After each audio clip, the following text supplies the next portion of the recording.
Welcome back to another volume of truly disturbing tales from Reddit. Today we're going to be narrating 3 new unsettling stories, taken directly from the platform. I encourage you all to sit back, grab a snack, and enjoy these terrifying personal accounts. Now, without any further delay, let's jump right in.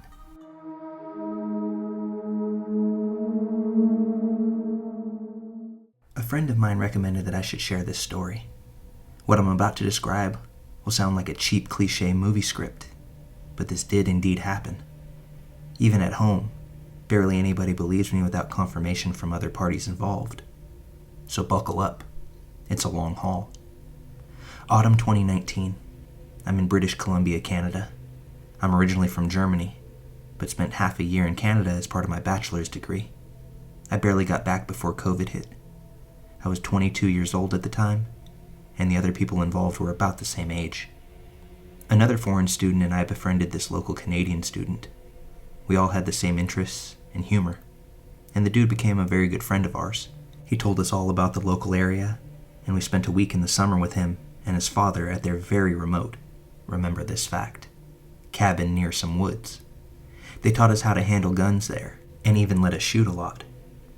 Then fall came, and we had a lot of free time due to being finished with all our papers and such.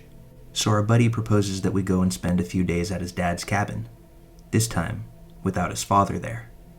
We said yeah, because we could load up on booze and weed and have a great time for sure, just living the life. 3 close dudes in the woods, gaming and getting wasted. Sounds great, right? After loading up on all the supplies, the first 3 days were pretty calm. On the first day, just like the last time we were there, I barely slept and was generally tense. This is because I'm naturally a very paranoid guy, and I often go into alert mode in situations, which is often mocked by my friends. In this case, what freaked me out was the fact that we were far, far away from civilization. And you never understand just how quiet your surroundings can be until you spend some time in a remote area like this, which led me to often just standing in the dark at night, listening to the surroundings of the cabin. But after the first few days, I got less paranoid. After all, I was with friends, was constantly high, and we were quite armed and dangerous. Probably the most dangerous to ourselves, though. Day 4 came.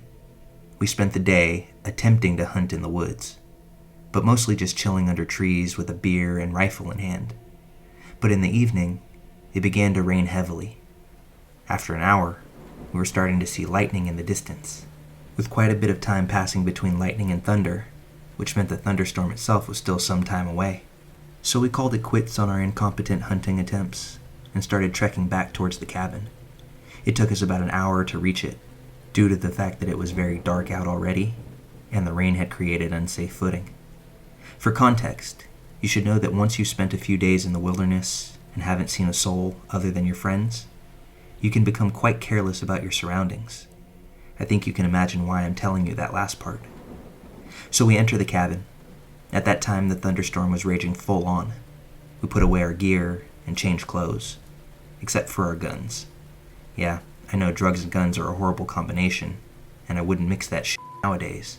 But we were drilled quite well by Canadian friend's dad regarding trigger discipline, safety, etc. And man, I really miss spooning my rifle while sleeping. We cozied down in the living room at a table, started a YouTube video, and began playing cards. Barely 20 minutes had passed since we returned. And at the time, we didn't bother closing the curtains in the living room because thunderstorms are baller as hell. So imagine that we were 3 guys, sitting around a table, occasionally in awe at the weather outside, while playing cards. In such a remote place, it's extremely dark outside. Without a full moon and clear skies, it's basically pitch black. The only lamps we have are old-ass vintage-looking and dimmer than my phone screen. What comes next is how my also non-local friend has described what he saw. While sipping from his beer, another lightning went off. He spit it out instantly after the lightning came and screamed loudly and stood up. No words, just the sound of sheer panic. My Canadian friend and I were instantly perplexed and looked at him. There's somebody outside.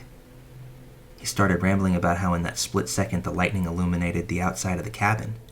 He saw a person standing a bit of a distance away, looking directly at us. My non-local friend is obviously in full-on panic. His face is filled with anxiety. This communicated to our Canadian buddy and me that this guy wasn't just messing around with us. He did see somebody outside. I grabbed my rifle and pulled the bolt to rack around into the chamber. I feel that warm sensation running down my spine, of my body releasing adrenaline. I tried staying far away from that window, peering my best in the darkness outside, but I couldn't see anything. While our Canadian friend rushed into his room to grab his pistol, I start panicking even more because I realize we didn't lock the door. Why would we? We haven't seen anyone in days and are in the middle of nowhere, but I still run to the door and lock it. Our friend returns with his pistol, which he grabbed because there was a flashlight attached to it. He carefully approached the window, then changed his pace from sneaky to fast and pushed the window open with one hand, while the other hand was aiming the handgun outside. I wish I was any good at drawing, because what we saw next when our friend turned on the flashlight was the most terrifying image I've ever seen. It's burned into my mind. The fact that I cannot share the image with other people has been bugging me for 3 years now. The light turns on, and what we saw in that moment was a man, tall and slim, dressed in all black, with a hooded raincoat, which he had pulled over his head, covering pretty much all of his features, except for his eyes. But not far away from the cabin, just a few steps away from the window. Not standing as our friend had yelled earlier, but crouching, looking directly at us with clenched eyes and a terrifying little smirk to one side of his mouth. Another lightning flashes, and for that moment, we were all frozen. What we saw must have shocked the other guys as much as it did me, because nobody said anything for a few seconds. There's a hard-to-explain dreadful feeling about seeing something like this. In a storm, in the middle of nowhere, a person dressed in a black raincoat, suddenly crouching so close to you and peering directly into your soul.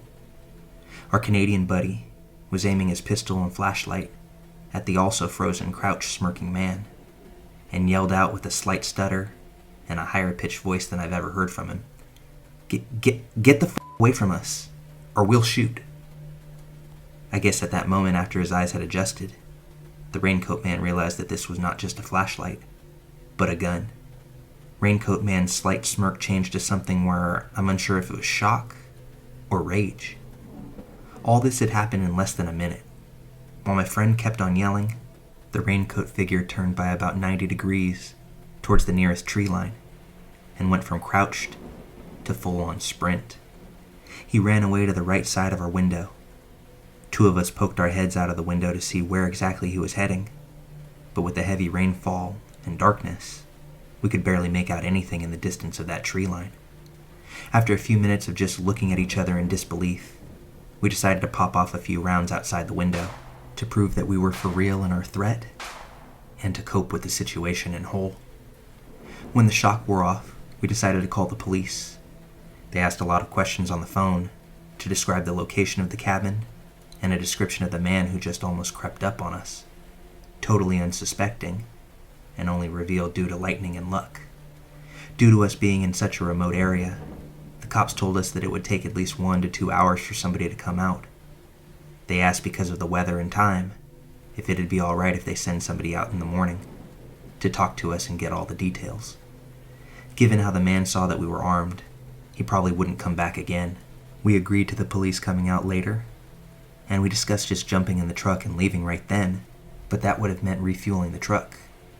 And the idea of doing this now, in the dark and in that heavy rain, was simply too frightening to muster.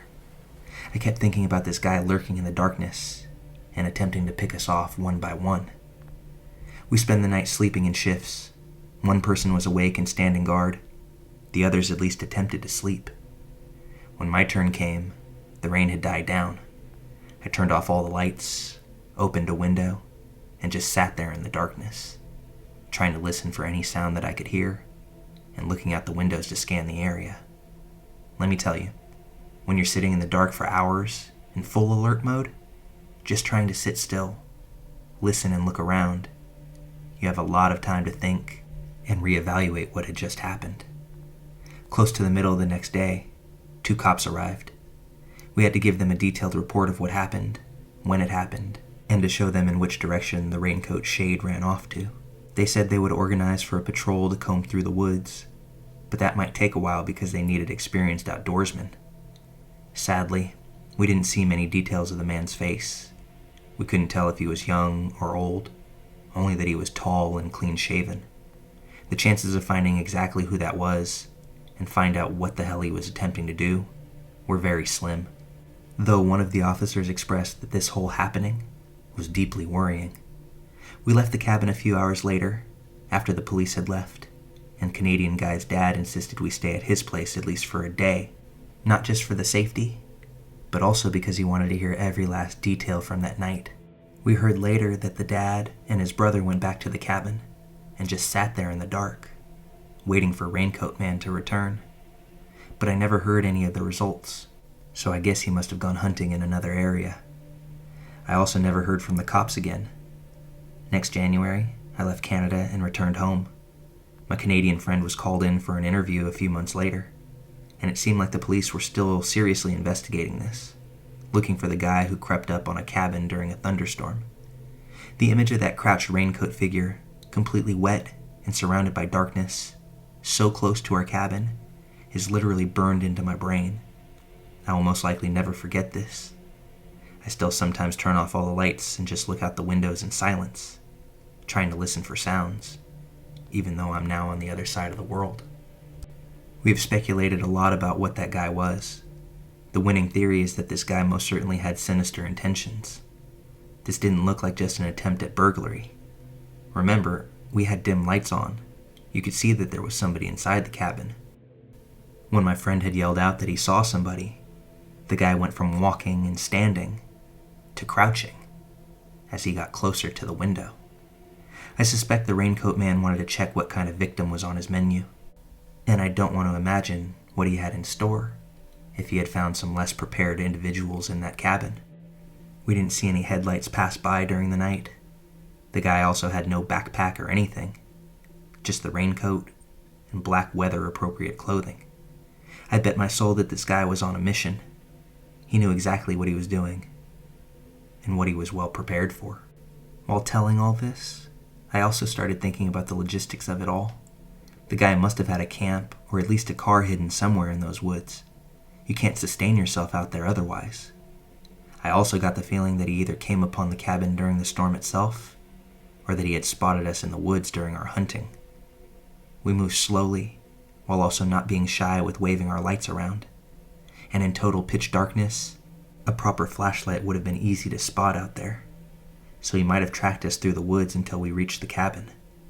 If anybody has heard about similar things happening in the area of British Columbia, near Vancouver, please let me know.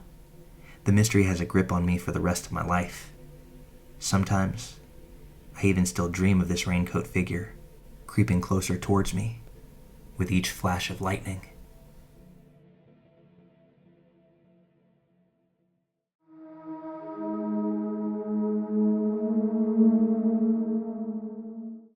So this is something that happened to me a couple years back, but it still freaks me out when I think about it. To start with, this was at around midnight, and I was in my room browsing stuff on my phone, or watching YouTube, something like that, when I suddenly hear what sounds like knocking outside my bedroom window, which is on the ground level just for context. I shrug it off at first, thinking that maybe it's a squirrel or something else, until I heard the same sounds again, which is when I started to become concerned. It was at this point that I left my room and called my dad to tell him about what was happening. He tried to reassure me it was nothing, and while this was happening, I heard even more knocking come from around the front door. I tried calling out to see if it was one of my siblings or anything like that, but I didn't get any answers. And at this point, I was starting to really freak out. It was after this that I heard someone at my back door trying to force it open. It was locked, thankfully. My dog finally caught on that something wasn't right and began barking like crazy at the other end of the door, which I think drove off whoever was out there. After this happened, I called my grandpa who lived a block over to come and pick me up, because I was way too scared to be able to stay the night in that house. In retrospect, I should have just called the police, but I wasn't thinking straight. As evidenced by the fact that I was shivering on the couch, holding a kitchen knife, the whole time I waited for my grandfather. I still have no idea who was out there that night. I had taken a walk alone in nature earlier that day, and my only working theory is that someone had followed me home. I later learned that there were drifters living in the woods around that area, which only adds to the thoughts that I originally had. I think the scariest thing about this entire experience is that I would have written it off as an overactive imagination, but for my father coming over the next day and walking around the property, only to realize that there were 2 sets of fresh footprints made in the mud outside of our house. I hadn't been out there, my siblings have small feet, and these footprints were even larger than my dad's work boots, so I truly have no idea where they came from. At this point, I just hope they don't come back.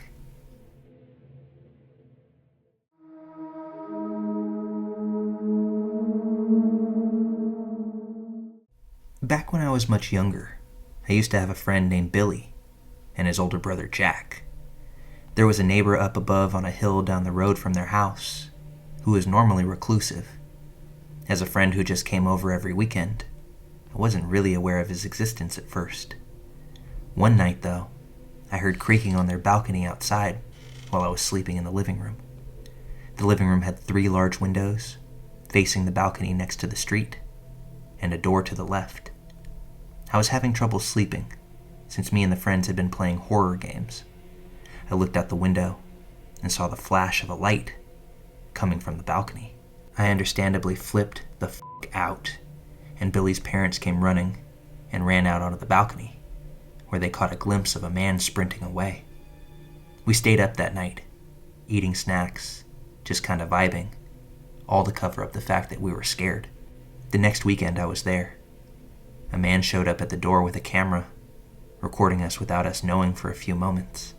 Billy's dad went out there and started yelling at him as he followed him up the road, and the police were eventually called. I'll admit, Billy's dad didn't handle it the best, but hey, we were all stressed, and it was becoming a lot. The man was later identified as Daniel Vincent Kelly. The next weekend, we saw that very same neighbor down in the far distance, in a large parking lot that we could see nearby a lake. He was riding his bike, shirtless, in circles under a large spotlight, sometimes looking up at the house where we were. We were again horrified, and the man was clearly mentally ill.